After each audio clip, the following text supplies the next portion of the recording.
햄스트링, 무릎 동적 안정화의 필수 조건인 경우에 우리가 스테이지 1과 2에서 어떻게 운동을 해야 되는지를 말씀드렸습니다. 그 다음에는 이제 스테이지 3, 결국에는 이제 기능적인 운동들을 굉장히 진행을 해야 되는데, 그때 말씀드린 것처럼 신장성, 즉 근육을 늘리면서 근육이 자극될 수 있는 형태의 운동을 해주시면 되는데, 단순히 신장성으로 하는 운동보다는 조금 더 기능적으로 어떤 형태의 부분들이 고려돼야 할지를 말씀드리도록 하겠습니다.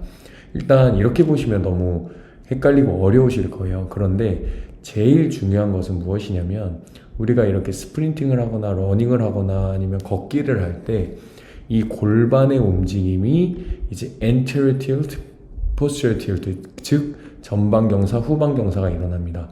그런데 핵심은 우리가 전방경사의 강도, 즉 전방경사가 되는 양이 우리가 걸을 때보다 훨씬 더 러닝할 때 커진다는 겁니다. 그러면 전방경사를 유지할수록 좋은 거 아닌가? 그래야지 햄스트링이 잘 늘어나니까 좋은 거 아닌가? 라고 판단하실 수 있는데, 여기서 중요한 포인트는 무엇이냐면, 이 전방경사의 양이, 즉 전방경사가 더 많이 일어날수록 햄스트링에 부담이나 부상이 있을 수가 있다는 겁니다. 그래서 어느 정도 적절한 이 햄스트링을 늘리기 위한 방법 중으로 anterior tilt, 즉 전방경사의 양이 어느 정도 조절되어야 되는데, 그 부분들이 조절되지 않았을 때 문제가 될 수 있다는 겁니다. 그래서 여기서 말씀드리는 부분은 전방경사의 양이 오히려 너무 과도할수록, 우리가 데드리프트를 하거나 스쿼트를 할 때도 전방경사를 유지하잖아요. 그런 경우인 것처럼 전방경사를 너무 유지를 하거나 또는 전방경사를 유지하면서 다양한 기능들이 고려되지 않을 때 햄스트링에 문제가 될 수 있다, 또는 인저리까지 당할 수 있다. 그래서 무엇이라고 이야기를 하냐면, 여기서 고관절을 굴곡시킬 때, 보세요, 고관절을 굴곡시킬 때죠. 그럼 당연히 햄스트링이 늘어나겠죠. 그때 햄스트링의 기능이 좋아지려면 무엇이 중요하냐면, 바로 이 고관절을 굴곡시킬 때 같이 이 대둔근의 근육이 같이 늘어나야 된다는 겁니다. 이 대둔근의 근육이 같이 늘어나지 않았을 때 햄스트링의 부하나 햄스트링의 문제가 더 많이 노출될 수 있다는 겁니다. 그래서 우리가 햄스트링을 늘릴 때 햄스트링만 늘리면 안 된다. 즉 고관절에 있는 대둔근이 함께 같이 늘어나는 형태의 운동을 해주셔야 훨씬 더 효과적으로 얘네들을 타겟할 수 있다. 그 다음에 우리가 스프린팅을 하거나 아니면 스쿼트하고 또는 런지할 때 일어서는 동작을 할 때 이 고관절이 신전되겠죠. 그럼 고관절이 신전될 때는 제일 중요한 포인트는 무엇이냐면, 복사근의 활성화, 즉 여기서 복사근은 코어입니다. 외복사근, 내복사근, 그 다음에 복행근, 이런 근육들이 같이 활용됐을 때 이 햄스트링의 부상이 낮아질 수 있다.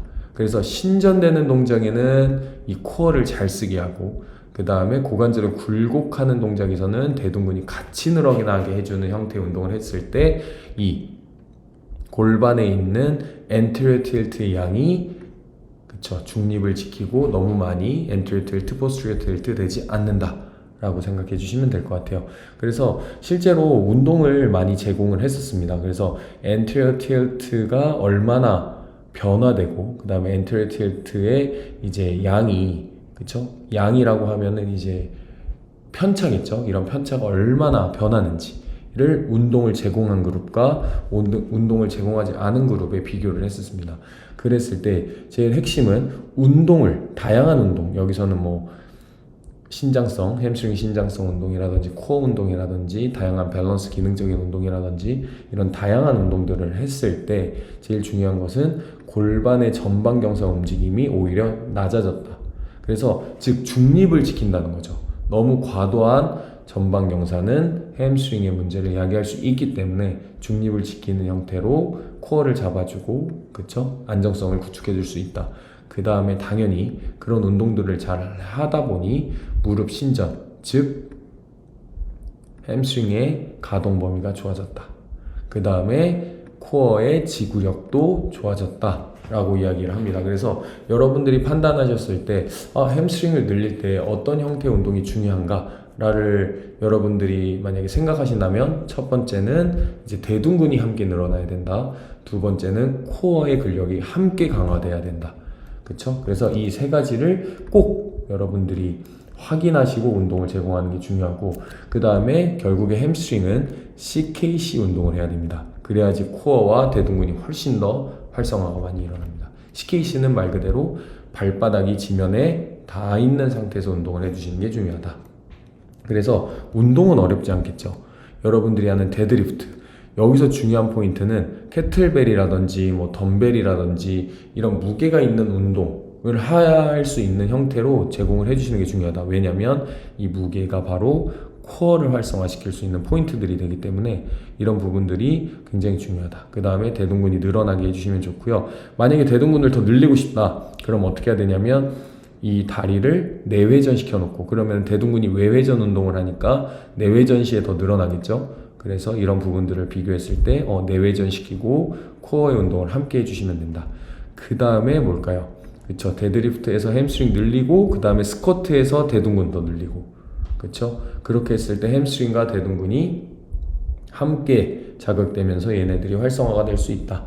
그쵸? 그럼 두 발로 했다면 한 발로 해도 되겠죠. 한 발로 했을 때는 더 집중적으로 대둔근과 햄스트링을 강화시킬 수 있겠죠.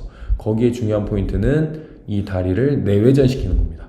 그랬을 때 대둔근의 신장성 수축이 함께 일어나서 더 안전하고, 그 다음에 유기적인 햄스트링의 기능을 살려줄 수가 있다. 그 다음에 당연하죠. 코어 운동 같이 해야 된다. 원레그, 그 다음에 뒤에 있는, 그쵸, 불안정한 포지션으로 밴드를 잡아놓고 무게 들고, 그랬을 때 코어의 활성화가 함께 일어나겠죠. 그때 데드리프트, 그때 스쿼트를 하는 겁니다. 그랬을 때 바로 햄스트링의 길이와 햄스트링의 기능이 좋아질 수 있다는 겁니다. 그 다음에 이제 조금 더 코어를 활성화시키기 위해서 이런 우리 캐틀벨 스윙이라고 혹시 들어보셨나요? 캐틀벨 스윙이 코어의 근력과 파워와 근지구력을 좋아지게 해주는 굉장히 중요한 운동 중에 하나입니다. 그래서 햄스트링을 늘리고 한 발로 하니까 코어를 불안정하게 하니까 더 코어가 활성화되고, 그 다음에 순간적으로 캐틀벨을 잡아주고, 내려갈 때 순간적으로 그 힘을 꽉 코어가 잡아줘야 되겠죠. 그래서 그런 부분들을 딱 코어를 잡아주면서 운동을 했을 때 훨씬 더 햄스트링을 자극시키고 더 햄스트링의 기능을 좋아지게 해줄 수 있다 라고 생각해 주시면 될 것 같습니다. 그래서 여러분들이 이런 부분들을 많이 고려해 주셔서 다양한 운동 프로그램들을 고객들한테 제공해 보시면 훨씬 더 고객들도 새로운 운동들도 배우고 더 좋아하지 않을까 싶습니다. 그럼 다음 스테이지 4에서 뵙도록 하겠습니다. 감사합니다.